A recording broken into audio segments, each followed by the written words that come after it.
Hello dear students. So let's resume where we have stopped yesterday. Yesterday I have given you some little summary of the poems Animals. Now let's begin these poems. And before going to start these poems, let me discuss about what are the poetic devices used in this poem. Generally what happened, the poet used some poetic devices in this particular poems.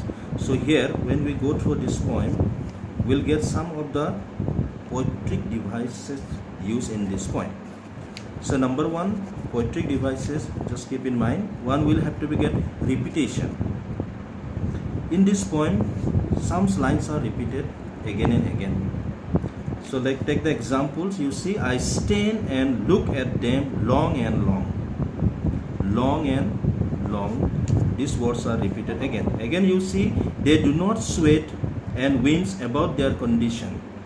They do not lie awake in the dark and weep for their sins.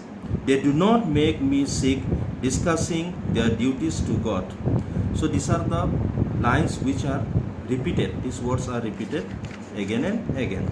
So this is called repetition. This is one of the poetic device that is used in the poems. Next, again another will have to be get the another poetic device, that is alliteration. What is alliteration? Alliteration means in one line the consonant sounds are repeated there. So let's see here what happened. This line, they do not make me sick, mania of owing things. Mania of owing things. So here you will get mania, owing things. These are the consonant sounds. Which sounds are repeated here? Initially in the same line you will get the consonant sound. And the next devices we find in this poem is the free verse. So most of the poem you have learned where you will have to get the rhyming scheme. The words are rhyming with one word to the another word. But in this poem, the poet has not used any rhyming scheme. So these are basic things you should know before you read these poems. So number one, poetic device is repetition. Number two, alliterations, and number three is the free words. So let's discuss few or one or two paragraph stanza of this poem, and in the next class also we'll continue these poems. We'll divide these poems in different stanza wise. So first lines, what the poet want to say. I think I should turn and live with animals. They are so palsied and self-content. So in these two lines, the very important lines, what the poet wants to say here. He said that the animals possess a very good qualities which are lacking in human being. So that's why poets want to live with animals. He wanted to dance with animals. In this stanza, the poet desired to turn to animals and live with them because they are calm and self-content. So you will have to be got here the palsied. Have you heard? I think I should turn and live with animals. They are so palsied. Palsied means what? They are so calm and self-content. They are self-content. Self-content means self-satisfied. They are not depending on others. So that's why these qualities charms the poet, and he wanted to go and live with animals. I stand and look at them long and long. So the poet stared at these animals for a long time, and he longing to go and live with these animals. So another lines, another paragraphs, you see, they do not sweat or wince about their conditions. They do not lie awake in the dark and weep for their sin. They do not make me sick discussing about their duty to God.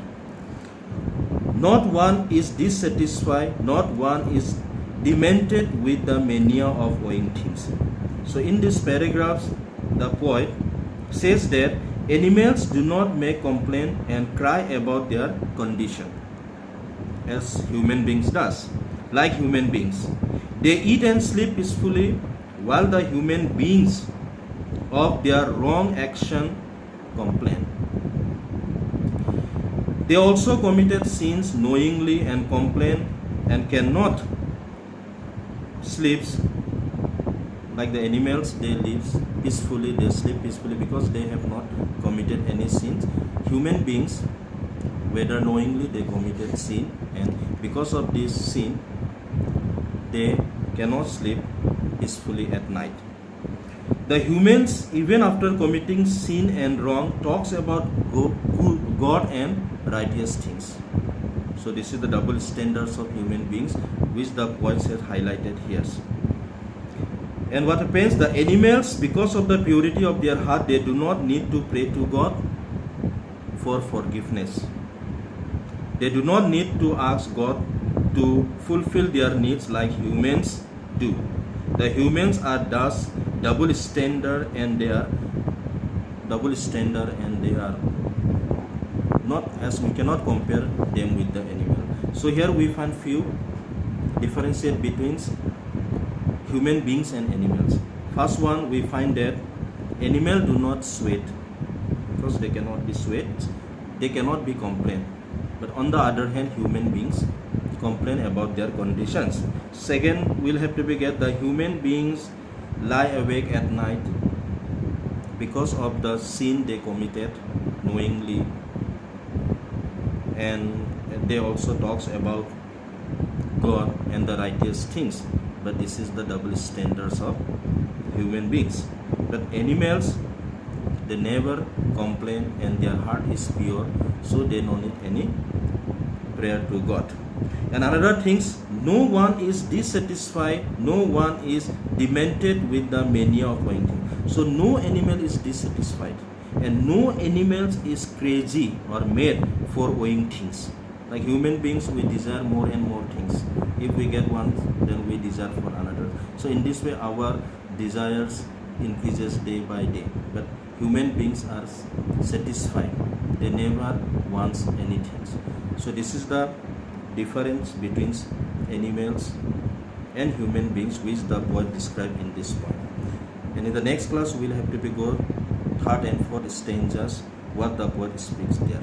Till then,